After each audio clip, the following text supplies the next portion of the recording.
Sabah everybody and welcome back to the channel. Today I want to talk to you guys about a tablet that's not really a tablet.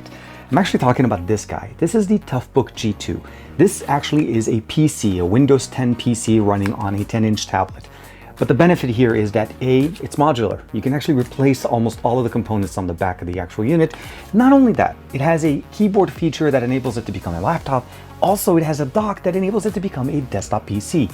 A very versatile modular PC slash tablet slash laptop in one. Again, this is the Toughbook G2, one of the most versatile pieces of tech that you can get for your daily computing lives. This is TK and this is the Toughbook G2. Let's check it out.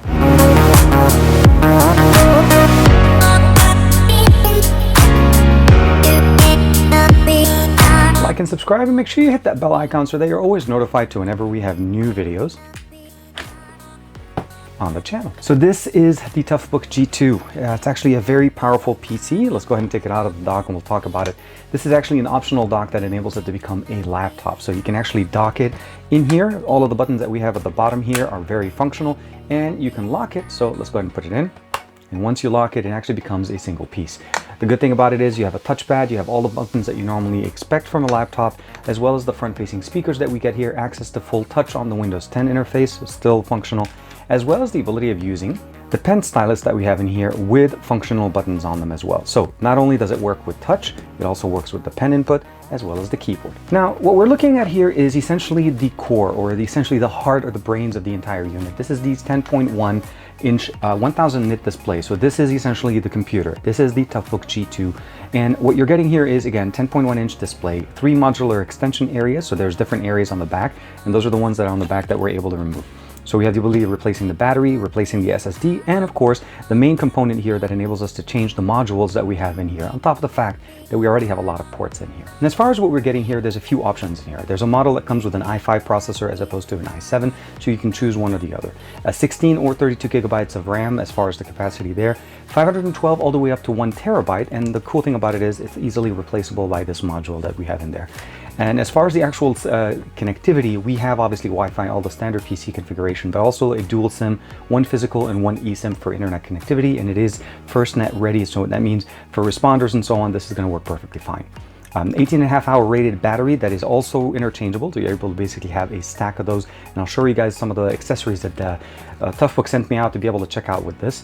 Now the front facing speakers are going to be up to 88 loudness decibels, so definitely one of the loudest ones that we can get. Webcam privacy cover, that's the ability of basically shutting off the camera with the built-in privacy cover, very nice. And the optional keyboard that we talked about just a second ago is something that you can use when you're using it as a laptop functionality. Now, the really cool thing is that this also has an accessory that allows us to use the bottom pogo pin connectors to make it into a desktop experience, and we'll get a chance to check that out. Now, a quick tour of what we're getting right now. I currently have the IR, basically the FLIR camera. This is a thermal camera that's built in, and this module is replaceable. The only thing about this one is it's not hot swappable or easily replaced without needing a small screwdriver. So you do need to take off 4 screwdrivers back there, and you're able to basically easily swap configurations. Now, the SSD that we have in here is hot swappable, but I'm going to go ahead and first obviously shut down the PC because we're going to be unplugging it. So I'll go ahead and say shut down, and I'll give it a second to finish. And once the lights go off. Now, as far as interchanging the components, it's pretty simple. Here, let's say for the battery, you unlock to the top and slide it to the right, and the battery is easily removed. Very simple. This is a 6500 milliampere battery that not only can you basically charge it directly within the system, you're also able to charge it on a rack. So they do have basically a casing rack like I'm showing you right now. Now, the other component that we're also able to change here is the SSD. All we have to do is unlock here, open up the tab, and seriously, this is how quick I was able to change the internal storage. So very simple, very easy. This is, again, something that you can just pop in, put it back in there, and then configure it, close it, put that cover in, snap it in. All of these things are easily configurable and easily changed. Now, the only thing that does require a little bit more time is the replacement of this component, although not that hard at all. All you have to do is basically unscrew 4 screws, and very simply you can basically interchange it between different modules. Out of the box, it came in with the Ethernet port, since that gives us the ability of having a higher speed internet connectivity to this device. But they also have accessories for full-size serial port, as well as a USB Type A port. and of course this FLIR camera that we have in here right now that I have installed. So once you have all of the screws removed, all you have to do is remove it. Very simple. There's basically an easy access. It is recommended to do all of this hot swappable configuration while it's off so that you don't have any worries about it. But if you have another module, let's say you want to use the USB type A, you want to use the additional serial port that they have in there, or any of the additional functional cameras that they have built in. Again, this is the FLIR camera for thermal imaging, and you can also swap it up. And when you get the new one, just put it in, position it correctly, and put the screws back in, and you're pretty much set. Now on the left side, we do have some expansion ports that are already built in. So by default, we do have an Ethernet port, a USB type A full size, as well as a USB type C. The other options that we get on the other side are added on top of this. So it's very easy, very simple. And then when you're done using it, just go ahead and close it, and it pretty much goes back to normal. On the bottom, we have the multi-purpose connection dock. Again, works with the keyboard accessory as well as the desktop dock that we're going to get a chance to check it out. And we have some positioners here to be able to make sure that it's sitting up straight. On the left side, access to the power port, DC in, that's going to be where we input our power. And other than that, this is going to be the top part where the vent is for the fan. So we do have a built-in fan in here that it basically keeps the system running cool. Again, an i5 or an i7 configuration. So the configuration right out of the box pretty much tells you what they're going for. They're going for longevity, and they're also going for customization.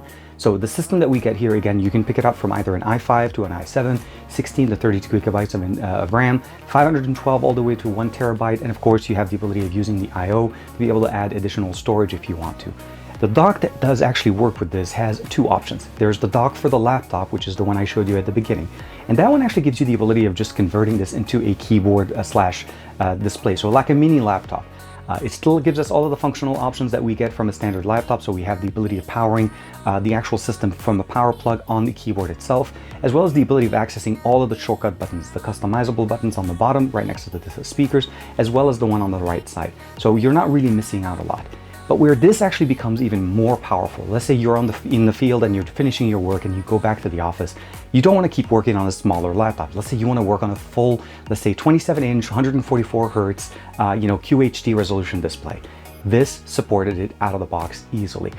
All you have to do is basically set it up, configure it, and connect it to the actual display. I connected it over HDMI. There's 2 of those ports on the back, as well as expansions for the USB type A style. You're actually able to add additional things in the back. The configuration that you're getting here is very easy and very flexible. You undock it from the keyboard dock and you dock it into the actual desktop dock, and you're pretty much running now with 2 displays, a 10-inch display, and for me it was a 27-inch.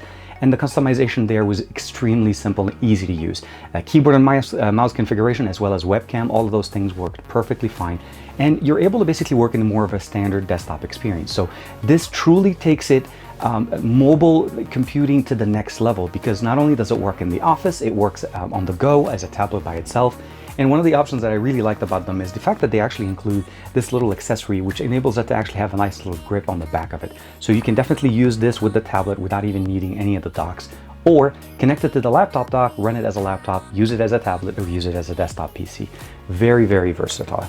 Now, it is FirstNet ready, so it obviously is trying to be more towards law enforcement, first responders, that type of an implementation. And this is again a Toughbook, so intended to be able to withstand a lot of the actual daily activities, or even some tumbles even with this type of hardware, because that's exactly what's in the name. It's a Toughbook. Now, one of the really nice things I did decide to actually try out with this is I wanted to see how much heat was generated in my office. We're running through some hot temperatures this summer, and one of the things I always knew that this room ends up being warm. So when I walked it around and I started taking images of what is going on, I realized that the monitors behind me generate quite a bit of heat, roughly about 100 Fahrenheit, which is roughly around 40 degrees Celsius on average sitting behind me, which generates to why this room ends up being a very warm room. So definitely something for me to focus on, but yeah, the fact that this is so customizable, so modular in what we want to be able to. You want to upgrade the storage? Boom, replace it. You want to upgrade you want to replace the battery? Boom, put in a pack, you're back up and running right away.